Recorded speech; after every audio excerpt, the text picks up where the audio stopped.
You're listening to 89.3 WBLD Orchard Lake and 88.1 WBFH Bloomfield Hills. Today's edition of the Megacast begins now.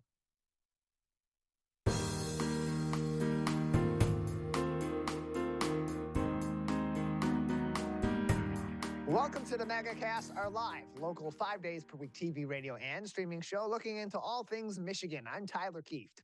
Today we'll be talking to a number of people about topics of interest and importance to Michiganders just like you. Let's begin with what's making headlines today on CivicCenterTV.com's local news page. Our top story comes from Clara Hendrickson at the Detroit Free Press. As new voting district lines continue to be challenged in court, the commission that has overseen these modifications is facing the bottom of its coffers. The Michigan Independent Citizens Redistricting Commission's executive director, Edward Woods III, said that without further budget approval, the commission will not be able to pay its bills when they come due. In order to relieve the commission of these financial woes, an act of the legislature must be made in order to provide the adequate funding. Easier said than done after the commission was fraught with delays, mismanagement, and questionable spending on items such as a documentary about their process, the inaugural of its kind in Michigan. While most of their work was completed in late 2021, the constitutional amendment enacted by the electorate clearly states, quote, the terms of the commissioners shall expire once the commission has completed its obligations for a census cycle, but not before any judicial review of the redistricting plan is complete, and closed quote. So, with legal challenges still in play, their work is not done just yet. Quite the quandary as they continue to face legal battles in court to finalize, which of course are the only roadblock remaining to finalize the redistricting plan that will be taking effect for the next 10 years. That is in place for this current election that they might have to change in the future if the courts make decisions that affect the outcome of these lines. That being said, in order to make those changes, the commission needs to be able to do their work. While these commissioners were selected out of the public to join this commission, they are paid commissioners. They are paid for this work. And they also have to do a lot of other work as well that involves paying for some services, including legal services for these court proceedings, and to make sure that the commission is following their duties by the book. So that all, of course, costs money. And if they're running out of money, that could create quite the problem at the state level for this first-time commission in Michigan, which, yeah, they've made a lot of mistakes, but it's also the first time that this has been done in Michigan, where previously it was a culture of gerrymandering in the state of Michigan, where the party in power in the legislature would redraw the lines every 10 years. Now it's being done by citizens like you. Also making headlines today from Mark Hicks at the Detroit News on our website, CivicCenterTV.com, on our local news page. Michiganders are heading to the front lines to support the victims of Hurricane Ian in Florida. The damage described by Disaster Relief at Work founder Greg Martin as apocalyptic has seen a large swath of land and property destroyed or ransacked by Mother Nature in Florida, notably in places such as Punta Gorda and Fort Myers. In addition to nonprofits showing their support, the American Red Cross will be on site, as well as DTE Energy, which is sending 350 of its crews to assist in power restoration and mitigation of electrical hazards due to storm damage. Hurricane Ian, of course, struck the coast of Florida earlier on this week, making landfall as a Category 4 hurricane. That is the second highest category of hurricanes behind, of course, Category 5, Category 4, and it was a hit on land in Florida earlier on this week on the eastern coast. Finally, making headlines today on CivicCenterTV.com's local news page from MLive's Lee Thompson. A Lansing area school is calling it a season for football with over 1,400 students. Okemos High School qualifies as a Division II program. So why is their season over just as we are preparing to enter the 6th week of MHSAA football tonight? Well, they ran out of experienced players. Despite the varsity squad being shut down for the year, the Lansing State Journal reported that Okemos will continue to field its junior varsity team for the remainder of the season. In shutting down its varsity team for the year, Okemos forfeits the final remaining 4 games on its schedule. Okemos notified its Week 6 opponent, which was scheduled to be Clare High School, of their decision to shut down operations for their varsity squad last week, Friday. Clare receives a forfeit win as a result for their varsity team and will not be playing football this week as a result. So that brings up the question. Well, you don't have enough experienced players on your varsity team. Why not bring up players from your JV team to be support? And those that are down the depth chart for your varsity team now become the starters, now become the leaders of your team. Well, it presents several problems. One, there is a strategic issue with that. You're going up against far more talented teams, far more formidable teams that know entirely what they're doing. They know their game plan. They know their playbook. That creates a significant competitive imbalance between your team, in this case, Okemos High School, and all of your opponents. Beyond that, there are the physical hazards that come along with playing football as an inexperienced player against more experienced players. Often, when they say inexperienced, they mean players that are new to the varsity squad. They mean players that are young, sophomores, maybe even freshmen on the team, first-time varsity playing juniors that may not be entirely familiar with what their team is doing at the varsity level, or may just not be physically ready to play football at that level. And of course, football is a highly physical game. We saw just last night, Thursday Night Football, one of the premier quarterbacks in the National Football League, Tua Tagovailoa of the Miami Dolphins, had a second significant head injury in just the last week. That can happen at any level, too, when you're playing a physical game that's often violently physical, whether intentional or not. That can create some significant hazards. If you have a smaller player, if you have a younger player that may not be as physically imposing as some of their opponents, and they're getting hit hard, they're at a greater risk for injury. And so Okemos High School, frankly, making the right decision, if they don't have enough experienced players that can play competitive football at that level, to shut things down and put safety first and work on rebuilding that varsity squad for the future. No sense in playing 4 games that you're not going to win and that you're going to put your players at risk by playing. So more information can be found in this MLive article that also links to an article from the Lansing State Journal earlier on this week that has plenty of more details on the situation at Okemos High School as they shut down their Division II varsity football team just for this season. And no indication just yet that they won't be back next year. And this is not something that's necessarily an uncommon problem or a problem we haven't seen before in MHSAA football. Recently, just 9 years ago, my alma mater, Andover High School, shut down its varsity football program, actually its football program entirely in the middle of their season in my senior year because they ran out of healthy players. They were fielding less than 11 players on their varsity squad, shut the whole thing down. So it's not entirely uncommon that this happens, but still, very peculiar situation at Okemos High School. And of course, we hope that they come back with some strength next year and some experience next year to continue to play football in mid-Michigan. All those headlines are on our website, civiccentertv.com, on our local news page, along with links to COVID-19 updates from the Centers for Disease Control and Prevention, the Michigan Department of Health and Human Services, and the Oakland County Health Division. We have a great program ahead on this Friday edition of the Megacast. Up next, we'll talk about the growing population of coyotes in Michigan with the Department of Natural Resources, Adam Bump. That's up next. You're watching and listening to the Megacast. Can I ask you a question? Why do you want to get the COVID-19 vaccine? I don't like getting sick. The virus will die. It will be easy to not catch it. Keep my family safe and keep playing soccer. Because I love being vaccinated. What's your hope for everyone? I hope everybody gets the vaccine to keep safe and strong. Be happy, having fun everywhere. Everyone stay safe and hope you get the vaccine. Let's whoop it up for these moments. Made possible by the COVID-19 vaccine.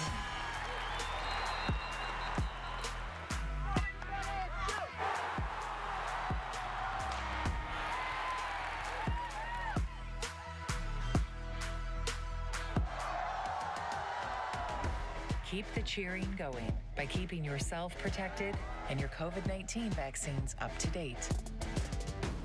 Fire Prevention Week is just around the corner. Join volunteer, part-time, and on-call firefighters at this year's Fire Open House. Catch up on your fire safety knowledge with live demonstrations and hands-on activities. Chat with local businesses and resources about fire prevention, see some familiar faces, fight future fires, and make some new friends. The West Bloomfield Fire Open House, October 2nd from noon to 3 p.m. at Fire Station 1 on Orchard Lake Road. In the face of COVID-19, staying healthy is important. And now the same is true as we face the flu. Influenza has the potential to infect millions, putting lives and the healthcare system at risk. Fortunately, it's easy to protect yourself.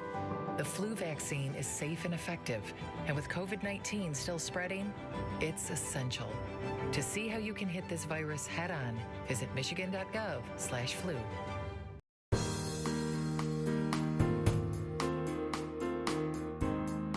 Welcome back to the Megacast, our live, local, 5 days per week TV, radio, and streaming show featuring news and talk about all things Michigan. I'm Tyler Kieft.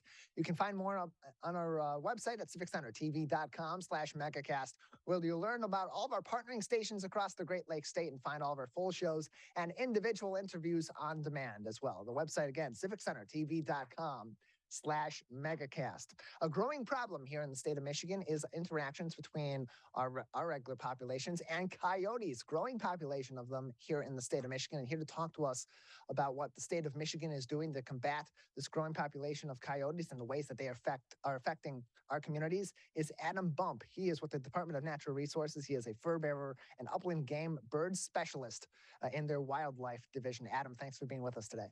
Thanks for having me, Tyler.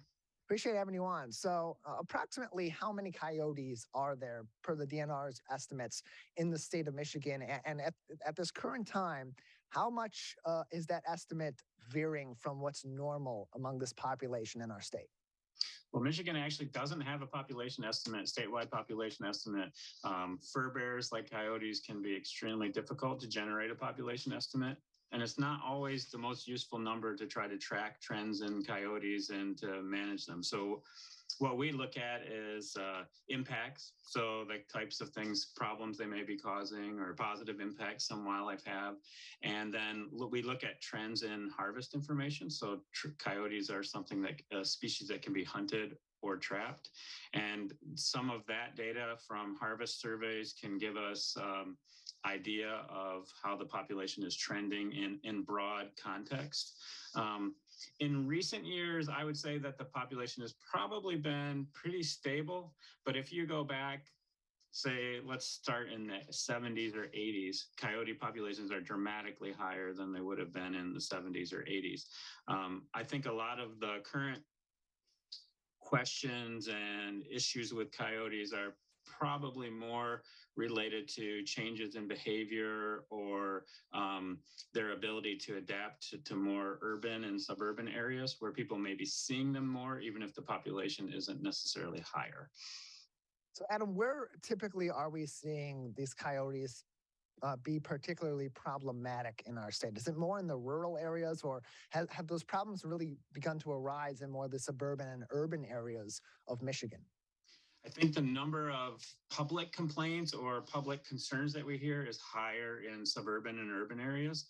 And I think there's a number of reasons for that. In rural areas, it's more likely that people are hunting and trapping them or are able to legally hunt and trap them and don't have restrictions that might exist in an urban area.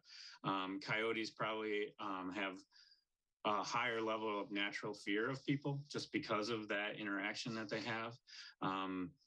And in urban and suburban areas, I think we have a situation where coyotes have been in urban and suburban areas for quite a while, but now we have multiple generations that have been in urban and suburban areas. They've learned how to read or interpret human behavior. And when they become comfortable with us and understand what we're doing from day to day, they're more willing to be visible. So you have this situation where maybe not that many more coyotes, they're more comfortable with people. They don't really worry about letting themselves be seen. They may start associating urban and suburban areas and people with food. You know, we have trash that may be out. We may leave pet foods outside. And so that association with food makes them even more willing to allow themselves to be seen. So, and just that being seen or heard often increases public concern and increases the number of calls or questions that we get about coyotes. Yeah, because people are worried about their gardens being out in their yards and coyotes getting those and eating some of those materials. Certainly, having any sort of negative interactions between the coyotes and their pets, outdoor cats, dogs, or other animals that they are protecting in their homes are also a concern. So what can individuals and what can families do to prevent some of those negative interactions with coyotes, if they can at all? Well, one of the major things is to never intentionally try to feed coyotes or pet them or befriend them, I guess you could say, in any way. Another would be to try to keep anything that coyotes think of as food. So don't feed pets outside. Don't leave trash out overnight. You can keep your yard in a condition that doesn't encourage mice and other coyote prey to be present. Those are some of the major ways that you can try to reduce coyotes' interest in your area. With pets, we advise caution with smaller pets, not leaving them outside alone at night. If you've heard in the neighborhood that there might be coyotes, you might want to be outside with the animal when they go out to go to the bathroom or whatever you may have your pet outside for, and just be conscious of that fact. Coyotes will prey on small pets. I don't know that they're as responsible for missing pets as people want to give them credit for, but they absolutely could be. A lot of interactions with dogs are probably less about trying to eat the dog than territorial. Coyotes can be territorial in the spring and into the fall, and they perceive any canine, whether it's a coyote, a fox, or another dog or a dog, they perceive that as a threat if it's in their territory. So sometimes you get those interactions where they're actually just trying to tell the dog, I don't want you here. I think this is my space. We're joined by Adam Bump from Michigan's Department of Natural Resources Wildlife Division. He's a Furbearer and Upland game bird specialist, joining us on today's edition of the Megacast. Let's go into some of what you do in your role as a Furbearer and Upland game bird specialist at the DNR. What sort of things are you focusing on a daily basis to explore Michigan's wildlife in this particular area and help mitigate some of these issues that people may have with some of this wildlife? So my job is a statewide position that oversees currently those two programs. So fur-bearing animals, Michigan has 17 species that are considered fur bearers that have harvest seasons, so hunting and or trapping seasons. And then the upland game birds are things like turkeys, ruffed grouse, pheasants, those kinds of species. So I look at stakeholder engagement, so interactions like we're having today, to try to educate people about the biology of the species, give them information on how to have positive interactions with those species rather than negative interactions. I am responsible for evaluating regulatory changes, so hunting and trapping regulations. I'll work with our stakeholder groups and look at the biology of the species as well as what stakeholders are concerned or interested in and propose changes in harvest regulations. I also deal with habitat needs of the species. So natural history, just a general understanding of the biology of those animals as well as their habitat needs, and serve as the expert for Wildlife Division and our partners in trying to provide information on habitat needs. Plenty of additional education and safety as well as resource management information can be found at michigan.gov/DNR, michigan.gov/DNR. For more information, you can find more info also on invasive species, wildlife permits, wildlife viewing, as well as education and safety for a number of different facets for youth, for educators, just general safety information as well. Great resource at michigan.gov/DNR. Going back to the coyotes, so often we hear of them be compared to other canines, in particular wolves. What are some of the key differences, especially in behavior, between wolves and coyotes among those populations in Michigan? Coyotes are abundant and found throughout the state, and wolves are much less abundant. They're currently still on the endangered species list. Michigan DNR considers them recovered. We've met recovery goals, but they are on the federal endangered species list, and we do look to maintain protections on wolves. They're much larger. Biologically, wolves function in a structured pack system, so they have groups of animals that hunt together and behave in a specific way that is a pack sort of behavior, hunting, the way they raise their young. Coyotes in the eastern U.S. Have loose packs, so they may have associations. You may have pairs that hunt together. You have family groups that hunt together a little bit, but it's not nearly as structured as a wolf pack. You get solitary coyotes that will hunt on their own and never form groups and never pack up. So they have kind of a varied behavior, but it's much less structured than wolves. Their prey base is a little different.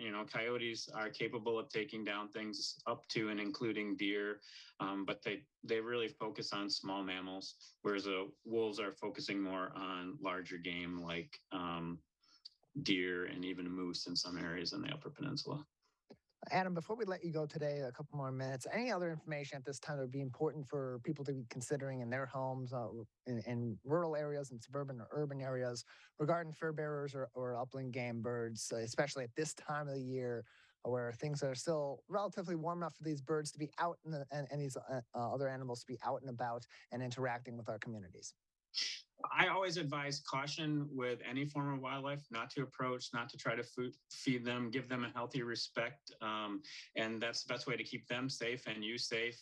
Animals that get comfortable with people are the ones that are most likely to cause negative interactions. This time of year, coyotes young are getting close to adult size. They become very vocal, so they're traveling as a group, as a family group. When they encounter another family group, they become very vocal, so we get a lot of calls. They can sound very like a lot of animals just because of the way they interact, so just be aware that's normal behavior. And then I would just, coyotes can be active year-round, so seeing a coyote during the day or all day long, so seeing a coyote during the day doesn't necessarily mean bad behavior. It's just something to keep your eye on. Tyler, you mentioned that we have information on our website. We do have a brochure that's on the website that is specifically oriented towards understanding coyotes and coyote behavior and how to kind of learn to get along with them in urban and suburban areas. So if people are in those areas and they have concerns about coyotes, I would encourage them to check that brochure out. It's got a lot of good information that kind of summarizes what we talked about today. Well, we appreciate you joining us, Adam, and appreciate the work that you're doing to help inform people in the public about some of these interactions that are becoming a little bit more common across different areas of our state, and people need to know how to interact with these animals to protect themselves and their other loved ones, including their furry friends. Thanks for having me, giving me a chance to do that. No problem. Michigan.gov/DNR for more information and resources of this kind. We'll take a break. On the other side, Michael Greiner from Oakland University joins us to talk about how the U.S. dollar is comparing to currencies across the world, plus controversy in spending from a nonprofit in Mississippi for what was supposed to be charity, as well as some backlash against the Biden administration's proposed student loan relief. That's coming up next. You're watching and listening to the Megacast. Now that the vaccine is available for children 5 and up, why do you recommend it? Kids are part of the community and they can spread COVID. We're seeing both healthy children getting sick from the virus as well as children with underlying health conditions. They can easily bring the virus home to other people that are vulnerable and make them sick as well. This vaccine can change that and keep children safe. It's essential that your children get vaccinated to protect them, to protect your families, and to protect those in the community around you. Let's savor these moments, made possible by the COVID-19 vaccine.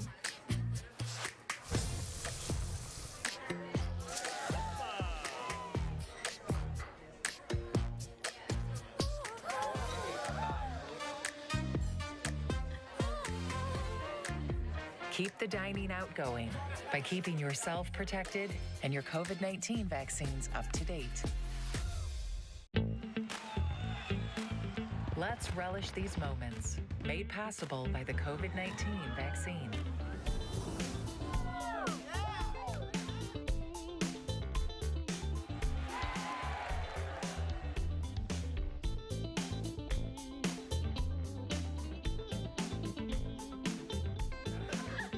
Keep the festivals going by keeping yourself protected and your COVID-19 vaccines up to date.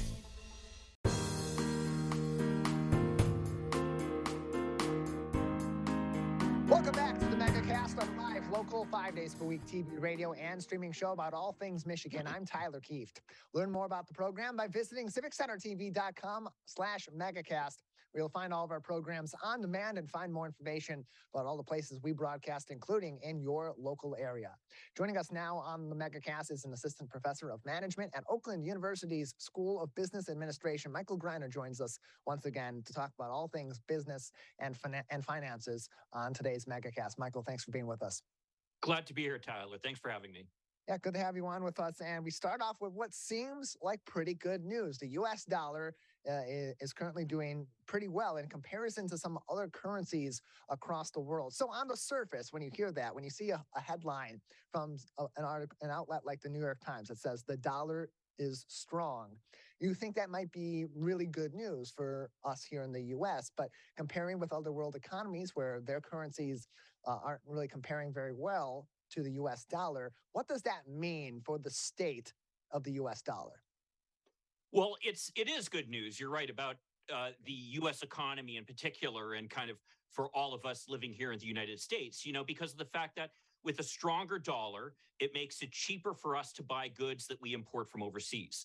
So as a result of that, this is actually something that's been somewhat reducing the pressures of inflation, the fact that the dollar is so strong. The problem is that we're living in an extremely integrated economy throughout the world right now. And if things get really bad, say in China or in Japan or in Europe, then that can come back and affect us here in the United States as well.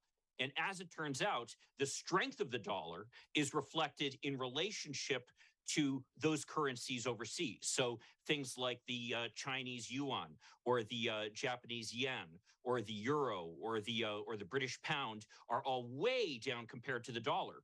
And that's pretty unusual for there to be such a drop, because of the fact that you will see this a lot of the time with, say, less developed countries. But we're talking about rich countries here that are absolutely getting clobbered by the dollar. Now, there are a number of reasons that the dollar is so strong. And if I could just take a step back for 1 second, just to give a little bit of background as to how we determine the value of currencies. It comes down to, like anything else, there's a market for it, a global market. And what happens is, as countries will trade with each other, so say we go and buy a bunch of stuff from China. Well, what will happen as a result of that then is China will have a bunch of dollars. And what they want to do then is convert that into the Chinese currency. Well, because of the fact that then they're selling dollars and buying the Chinese currency, well, that will drive up the value of the Chinese currency then. So typically, having a strong economy is reflective of having a strong currency. And that gets complicated. I mean, that gets complicated a little bit more, because the fact that you'd think, given the fact that we do have these trade deficits with China, with Canada, et cetera, that as a result of that, the dollar wouldn't be doing so well. But it is doing well. And that brings us then to the next phase of this analysis, which is investment money. And where do investors want to put their money? Well, right now they want to put it in the United States, basically for two reasons. One is that the Fed is dramatically increasing interest rates. And what that means is putting your money in the United States means you're probably going to get a higher rate of return here.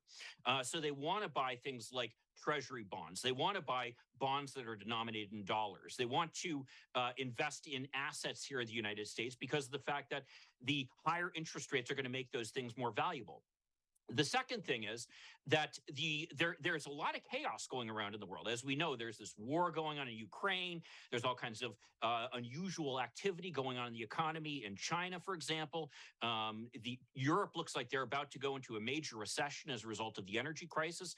And so as a result of that, again, investors are looking for a safe place to put their money. And the safest place historically to put your money is in dollars.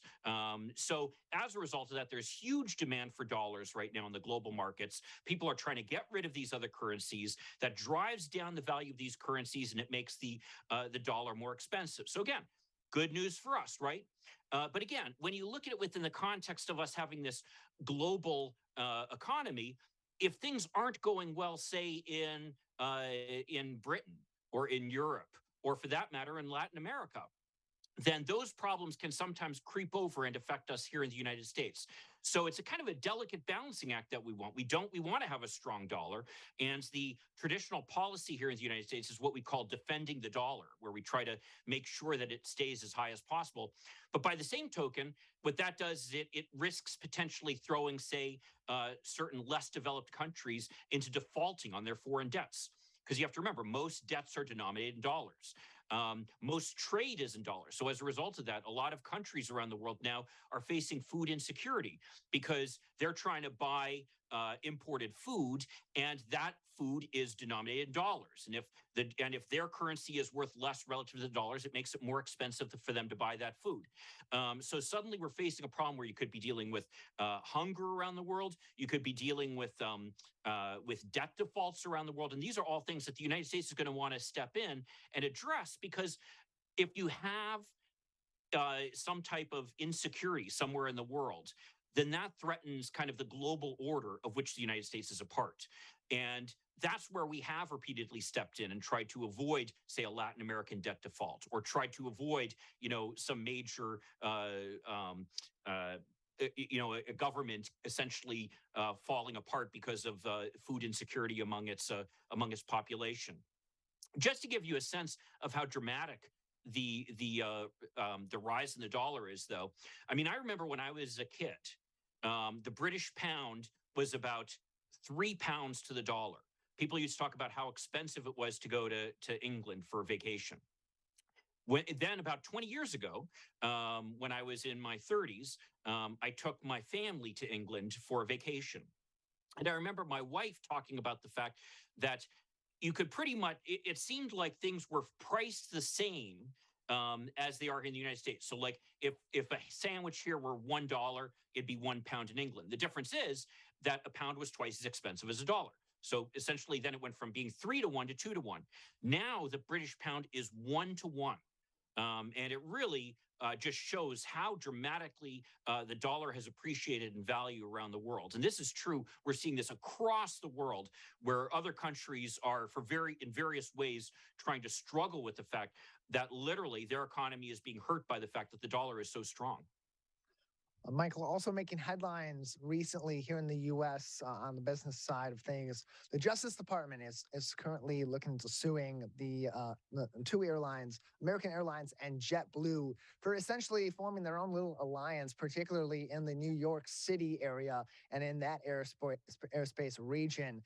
The claims is that these two companies, by creating this partnership in that area, are violating antitrust laws. Now, that doesn't mean that there aren't other competitors in the New York area that are just as large of an airline as American Airlines, or just as large of an airline as American and JetBlue combined. So from the Justice Department's perspective, what are their problems with this proposed partnership between American and JetBlue, and just how does that violate antitrust laws? Yeah, you raise a great point here. And I think it's worth noting the fact that the New York area, and part of the arguments that American and JetBlue are using for their alliance, is the fact that United Airlines has a huge hub at Newark, which is one of the 3 New York airports. Delta has a huge hub basically spread between the other 2 New York airports, JFK and LaGuardia. So as a result of that, you've got these 2 airlines with huge operations there. And American and JetBlue are arguing, well, they want to kind of come together so that they're able to compete on an equal footing. And the biggest area of issue is apparently the New York to Boston market, which is dominated by Delta, because Delta has, again, a hub both at the 2 of the New York airports and in Boston. JetBlue has a hub in Boston, and American also has a pretty large operation in Boston. So the concern is that you'd literally be going from 3 large airlines in Boston down to 2. Now, the broader issue, though, that we see here is that over, say, the past 30 years or so, the courts have basically been whittling away at antitrust law. Most of us remember from school learning about the Sherman Antitrust Act, which was passed, but basically around the turn of the century under the administration of President Theodore Roosevelt. And the reason it was passed is that you had these huge robber barons, as they called them, basically who had consolidated different industries together and created these trusts. And they wanted to break them up because these trusts were making it a situation where they had monopoly power. They were able to increase the prices without fear that competition was going to come in and undercut their price and take away customers from them because they had so much market power. So traditionally, the way then that courts have interpreted this is that they've looked at it as you need to show to prove an antitrust case. You need to show that consumers will be harmed by it, that there's some lack of competition that will result in prices going up or in less choices being available to consumers. And what's more is there's nothing wrong with a company just becoming big on its own. Where courts and the government have a problem under antitrust law is if a company will either try to buy a competitor to reduce competition, or they will use their strength in a different market to try to essentially dominate another industry. Let me give you an example of that. Many of us are familiar about the case against Microsoft a number of years ago that actually was basically successful. Ultimately, Microsoft settled. They end up getting rid of some assets, changing the way that they did business in certain ways, and ended up having to pay some fines as a result of it. Well, the basis for that lawsuit was that at the time, Microsoft had essentially a monopoly on the desktop systems that were out there, with Windows. All of us know about Windows. And at the time, Windows had, I think, more than a 90% market share of desktop computers. So they were really dominant. And at the time, Microsoft had kind of miscalculated the impact that the internet was going to have on computing. And all of a sudden they realized, oh my gosh, this could be really big. And they suddenly wanted to turn things around. Well, at the time, the browser that was preferred was this browser called Netscape Navigator. Some of us may remember it. Some of us may have even used it. But what Microsoft did is, given the fact that pretty much everybody had on their computer a Windows desktop, they automatically put on there their browser, Internet Explorer, making it much easier to get than having to send away for the disks. We remember that we had to send away for like these CD-ROMs and put them in our computer to be able to get Netscape Navigator. So that put Netscape at a real disadvantage, and basically resulted in Windows ultimately driving Netscape out of the business. I assume that, like most people here, there isn't anybody out there using Netscape Navigator right now. So it shows. So that type of behavior is problematic to the government. So right now, the government, though, is trying to kind of shift gears, where the government has kind of put these restrictions where you have to show that there's this anti-competitive effect that's going to hurt consumers before they will step in and do something. And the government is arguing, look, aside from the direct impact on consumers, there's been a lot of consolidation across American business overall. And that's true in any industry. You can see where just business has become much more consolidated. There are fewer competitors. And the irony is, in many cases, it hasn't really hurt consumers. In fact, in some cases, consumers have benefited. Look at Amazon. By way of full disclosure, I am an avid user of Amazon.com, as I think most people are out there. They provide a great service. They provide great prices. So why am I going to complain about Amazon being big and becoming so dominant in the industry? But who it has hurt is it's hurt its suppliers, where Amazon's strength in that market has created a situation where they're basically able to dictate terms to, say, publishers or to people who are trying to sell products through their operation. And they've been able to kind of close out certain industries to other kinds of competitors, like, say, the e-readers. You don't see many e-readers out there other than Kindles right now. And so the concern that the administration now is saying is that even if there isn't necessarily a big impact on consumers, just the fact that they're big is something that we should worry about. And the sense is that this case is essentially a test case for that, where it's going to be hard for the administration to show that, oh, there's this direct impact from this alliance between JetBlue and American on consumers, because of the fact that you do have Delta and United with their big operations in New York already. But the fact that they keep getting bigger and these airlines keep consolidating and there's less and less competition out there. I mean, many of us here in the Detroit area remember Northwest Airlines. What happened to them? Well, they consolidated with one of the other airlines, So there's this declining amount of competition overall. And the administration basically wants to have a test case where they say, okay, being big in and of itself is a problem. Having an industry that's consolidated in and of itself is a problem. And we shouldn't have to prove specifically that there's some harm that comes to the consumers as a result of this, because overall it's bad for the economy. According to an August article from Taylor Raines at Business Insider, JetBlue, number 13, largest airline out of 20, their top 20 in the world. Number 2 is American Airlines. United is at 6, Delta at number 3. Michael Greiner from Oakland University joins us on today's edition of the Megacast. Michael, a couple more minutes with you today. I want to go over this before we let you go. An Indiana legal group is challenging the Biden administration to attempt to block its new student loan debt relief plan. Where is that at as it currently stands? And what is the basis that this group in Indiana is putting behind challenging this front from the Biden administration? Yeah, I'm glad you bring that up. And actually, today we just got news that there is another lawsuit that's been filed. And this one has been filed by the attorneys general of, I believe, 6 states against the administration. And basically, the argument is that Congress, according to the Constitution, has power to allocate money. And the fact that the administration is stepping in and doing this is something above and beyond what Congress has authorized in terms of its spending. Now, the argument that the Biden administration has made is that there was legislation passed by Congress that specifically says that in the case of a health emergency like COVID that we've been dealing with, that the administration has the power to step in and take certain steps like this and cancel certain kinds of debts. And in fact, they had done it before, where there were veterans who had certain student loans. And given the fact that that some of them were deployed, this was a number of years ago, during the Afghanistan war, for example, and the Iraq war, that as a result of them being deployed, they weren't in a good situation to be able to pay off these student loans. And so the administration stepped in and canceled some of them. Now, the Biden administration is arguing that they're using that authority to be able to move forward with this. Now, the arguments are, oh, they've really overstepped their authority. That's all an issue for the courts to sort out. The biggest issue with both these cases, though, is what's called standing. And what standing is that to be able to file a lawsuit, you have to be specifically harmed.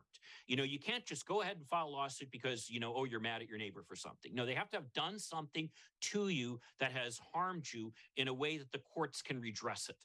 Courts don't like to, talk about theoretical issues. They want to step into what they call actual cases and controversies, where there's really something that is an issue between the two parties that they can resolve.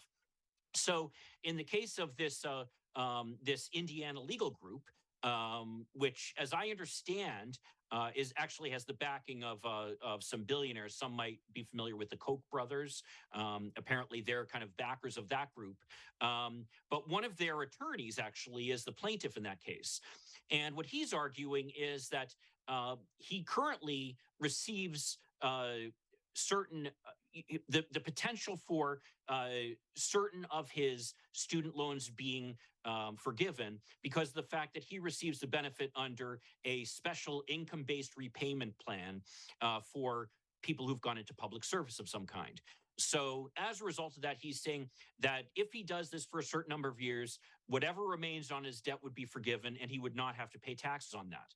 Indiana, though, is a state that has said that it's possible that people who actually receive this debt forgiveness would be treated as if they had received income. And that's frequently a case when debt gets forgiven, it gets treated as income. And so the argument is that because of the fact that right now he wouldn't have to pay income taxes on any debt forgiveness, and this plan would make him have debt forgiveness that or would make him pay taxes on it, that as a result of that, he's been harmed. Now, I got to tell you, I think that's a weak argument, in large part because of the fact that the administration, number one, hasn't really announced all the details of the plan. But from everything I've seen, it's going to be voluntary. So if he thinks that he's in a better plan where he's at now, he just stays there. And that kind of destroys the legal arguments that he's made. The attorneys general, though, have a little bit of a bigger issue where they can argue that somehow their state has been harmed, that there might be state funds that might have come to the state as a result of the fact that that Congress had made certain allocation decisions, which can't happen now because of this debt forgiveness. Frankly, I believe the attorneys general might have a stronger arguments than this legal group. But again, you never know with courts. We'll just have to see how these things proceed. Well, Michael, appreciate your time. Thanks for giving us some insight on some of these very important and very intricate issues.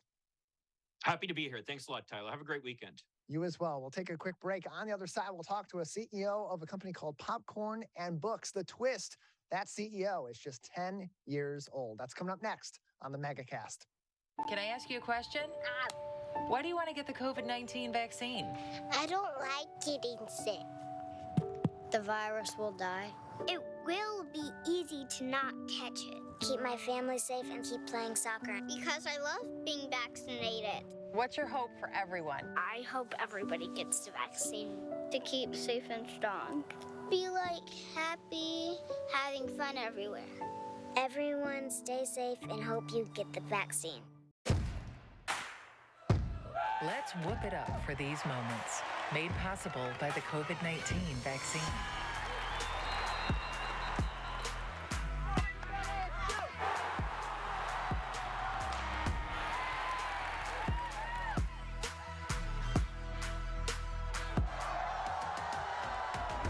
Keep the cheering going by keeping yourself protected and your COVID-19 vaccines up to date.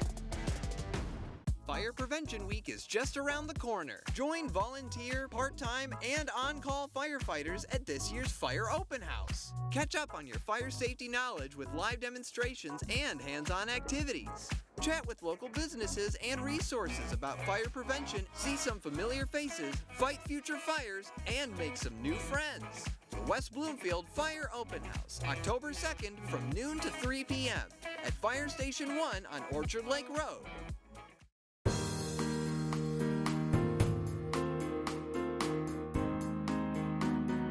Welcome back to the Megacast, our live local 5 days per week TV, radio, and streaming show about all things Michigan. I'm Tyler Kieft.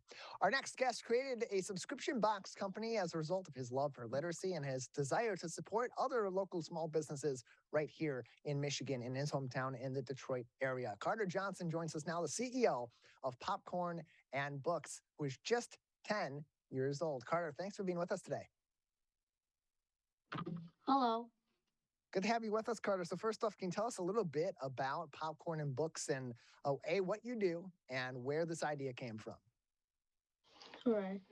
Hello, my name is Karter, and I am 10 years old from Detroit, Michigan. I'm the CEO of Popcorn and Books, where I encourage kids ages 5 to 10 to read more and to enjoy reading one book at a time. So why are books so important to you, Karter? What made reading and books so much of a favorite thing for you? Well, I like reading because I think it's important because reading helps us to see what's going on in the world around us, helps us improve our memory, vocabulary, writing, and speaking skills. It makes our mind grow, and it's the key to lifelong learning. And so what are some of your favorite books, Karter? I like to read graphic novels, but I especially like to read books that are written by other children because it's great to see that they're not only reading, but they're also writing their own books. I especially like to read this book, Reread the Reader. Can you see it? Yes. I like to read this book, Reread the Reader, written by 8-year-old author Takaya Prowell. I want to take the time to thank Takaya for supporting me and other kids in Detroit all the way from St. Louis, Missouri.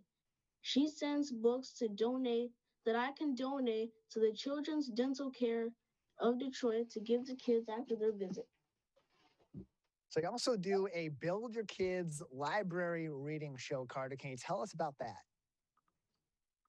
The Build Your Kids library reading show is where I read books to kids online so that they can have someone to read with. I've been reading on YouTube and Facebook, but I have some exciting news. The Build Your Kids library has been picked up by the Children's by the children by the Black Education Station. A children Oh, that's okay. We'll have we'll let Carter get his notes there so he can get more a information. black education station that provides educational content for children ages 0 to 10. More information on Popcorn and Books can be found on popcornandbooks.square.site. Popcornandbooks.square.site. We'll include that in our description for this interview on demand. It will be on our website, civiccentertv.com/megacast. And we're joined by Karter Johnson. He is the CEO of Popcorn and Books with us on today's edition of the Megacast. So you are from Detroit, Karter. How does Popcorn and Books support kids in the Detroit community? Well, the Build a Kids Library program is where we send books to kids ages 5 to 10 in Detroit and the surrounding areas at no cost to families. And so if people want to support Popcorn and Books and all the work that you do to support reading, to support other small business owners in the Detroit area and the Detroit community, how can people donate to Popcorn and Books? You can go to my website, www.buildakidslibrary.org/donate. buildingkidslibrary.org/donate for more information. Karter, this is a really great effort you've put forward. You're doing some great things right here in the Detroit area to support kids, to support literacy, and more. Is there anything else you'd like to tell us about Popcorn and Books or any of the other efforts that you are making at this time? Well, Popcorn and Books is a 501c3 nonprofit organization that relies on the community to provide books to kids, so any and all donations are greatly appreciated. I would like to read a couple of feedback that we got from families. One of them said, "We got another book. He's been enjoying them. He has me read to him, and sometimes he reads parts, and he takes them to school. This is such a blessing." And another one says, "Thank you so much for all that you're doing with getting your children's library started. Thank you, Karter and family and all involved." More information again can be... Oh, please go ahead, Karter. "Thank you so much for our book. She loves it every time she gets a new one. We appreciate them so much." This is the last one, and this is from a school teacher. "My students and I love Build a Kids Library and the books they receive every month. Every time they receive their book, they're all aglow and excited. They take turns reading their books in class. It's been rewarding seeing how excited they are to build their library. Thank you so much." Well, we appreciate it, and thank you so much, Karter, for all that you're doing to support reading and support your neighbors in Detroit and all throughout Michigan with this effort. More information, of course, can be found on his website, popcornandbooks.square.site for more info. popcornandbooks.square.site. Karter, thank you so much for joining us. You're welcome.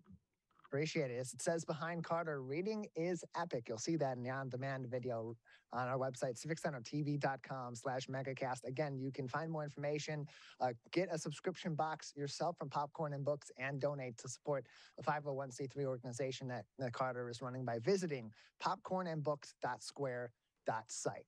That is going to do it for this week's editions of the Megacast. We encourage you to go to our website at civiccentertv.com/megacast, and you'll find more information on all of our partnering TV, radio, and streaming stations all across the Great Lakes state, joining us every single day, 5 days a week from 10 a.m. to 11 a.m. live, as well as throughout the afternoon and evenings and weekends for replays and live to tape as well. civiccentertv.com/megacast. There, if you're just tuning in or you missed some of our interviews, you missed our discussion with Karter about the remarkable things that he is doing in Detroit, you can find more information on that. You can watch those interviews and full episodes on demand as well on civiccentertv.com/megacast.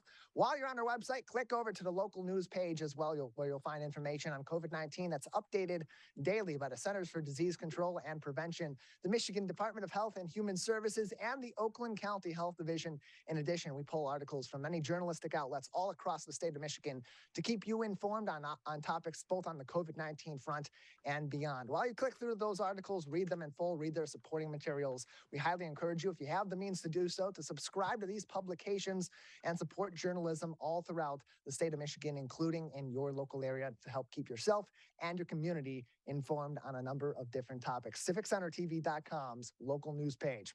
Also tonight, again, high school football happening on CivicCenterTV.com/Lakers Sports. The West Bloomfield Lakers, coming off a really tough loss last week at Rochester Adams, continue their OAA Red schedule with their homecoming game back at the Swamp at West Bloomfield High School against the Lake Orion Dragons. A four-way tie at the top of the OAA Red with 4-4-1 teams: West Bloomfield, Clarkston, Rochester Adams, and Lake Orion. All of that can change in just one game tonight. You'll want to tune in. CivicCenterTV.com/Lakers Sports. Pregame happens about 6 o'clock with This Week in Laker Football. Pregame show at 6:30 and kickoff at 7. That's it for this week's Megacasts. We'll return with a new episode next week.